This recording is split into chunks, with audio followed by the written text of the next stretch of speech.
While I have the guns out, I figured I'd give you a little bit more of an in-depth update as far as how this gun is performing at 2,300 rounds. There are a couple of things that I do want to point out, and a couple of things that really please me, and really only one thing that I'm not a big fan of, maybe two.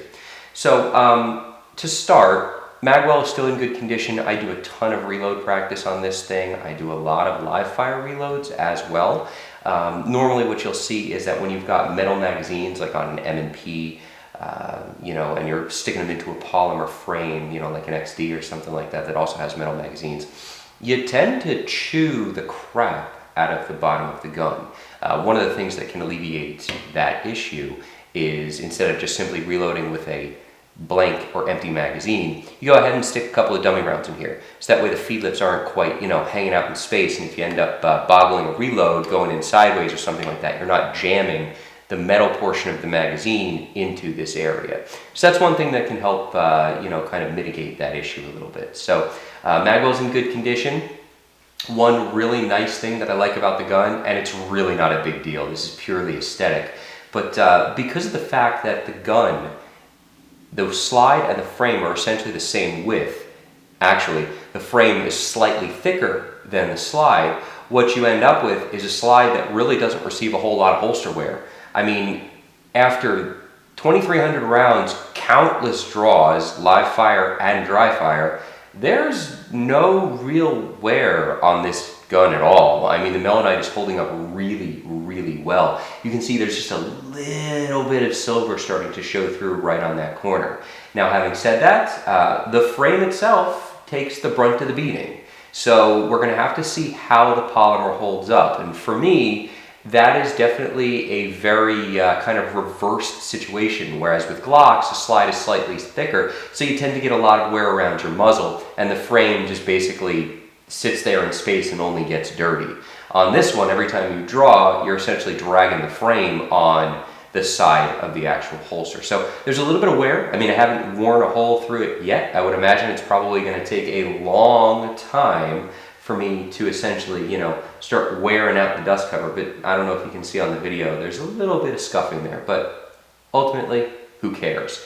After, racking the slide endlessly, doing a lot of single action dry fire, so I'm, cocking the hammer and chamber checking all the time, there's no wear on the barrel hood, or almost none, I should say. On the Glocks, while they do have a QPQ treatment, Tenifer, whatever you want to call it, a nitride treatment, the barrel hoods tend to wear pretty darn quick, especially on like a Glock 19 where it has a slightly sloped down front of the chamber hood, or the barrel hood rather. They tend to wear pretty darn quick. Now, the Rockwell hardness of the metal is hard enough where it's not actually wearing the metal, it's essentially just doing away with the black additive that they have in the surface hardening treatment.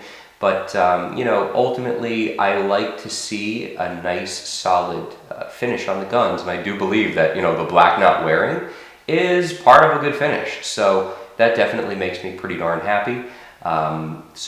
These guns are holding up exceptionally well. So that's very good. So externally, all is well in the world. I haven't had any kind of issues with the polymer on the slide release levers getting, dinged up or scratched or broken off or falling off or anything like that.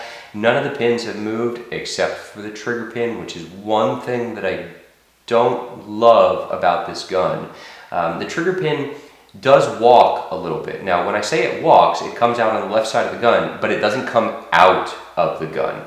There's a lot of guys that have had, CZ75Bs and Shadows that have the standard CZ roll pin where that thing just walks out. I mean, literally, you'll be shooting and the next thing you know, the pin is, sticking out an inch from the side of the gun or on the other side.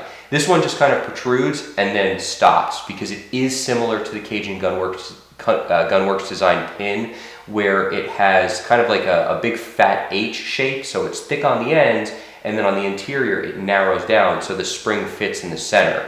I just think that they size that narrow center portion a little bit wider than it needs to be. So what you end up with is area for that spring to kind of move sideways, which means that the actual pin can end up moving out a little bit. So, usually when I see it walking, I just go ahead and take my magazine and just kind of bump it back in. Really not that big of a deal because, like I said, to date, 2,300 rounds, it hasn't actually come out yet. So all is well in the world. and that definitely makes me happy. So let me break down the gun, and we'll go ahead and show you the interior, because there is something that I want to point out. Got to retract the slide. It's been a long day. Okay, so I'm going to pop our pin and pull out our slide stop, if I can get it out. See, this one is still tight. The spring is like ridiculously tight on this guy. On the newer gun, it's a little bit looser. So let's see if we can kind of cheat a little bit. There we go. Okay, so out we go. All right, so we're gonna go ahead and slide the slide off. To date, this thing still hangs up on the actual ejector. No clue why, it just does. You can see it's wearing like a little trough through the ejector. It's just one of those things where, okay, it is what it is, and that's just the way it's gonna be. One thing to note on the interior of my gun, I do have an 11-pound recoil spring. This is a Cajun Gunworks round wire spring using the factory P09 guide rod. I haven't actually changed that out to any other guide rods because there are none. So I'm sticking with that one. I just removed the screw from the front, and I have a non-captive guide rod at this point. So it is what it is. Not my favorite thing, but that's just how we're dealing with it right now until somebody comes up with an aftermarket part. Now, internally, this gun was just recently cleaned, so it's not as filthy and disgusting as it was. It was pretty awful, but it's fairly clean at this point. Obviously, we've got some lube, a little bit of powder crud in there. These are my internals. The only thing that I'm watching on this gun are two things. Here on the locking block, you probably won't be able to see this. I tried to take some macro photography. I wasn't able to do so.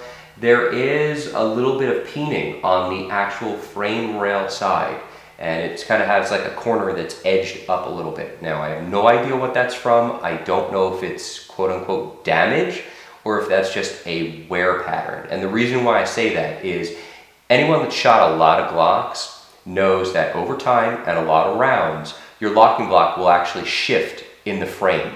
And what happens is that as you shoot, that locking block lifts up and out of the frame, and it'll actually start beating into the top of your slide, leaving two indentation marks on both sides of the slide. This is especially prevalent in high round count 40s. That locking block just bends up and basically batters the top of the frame. But the thing about that is that it wears to a point and then basically stops.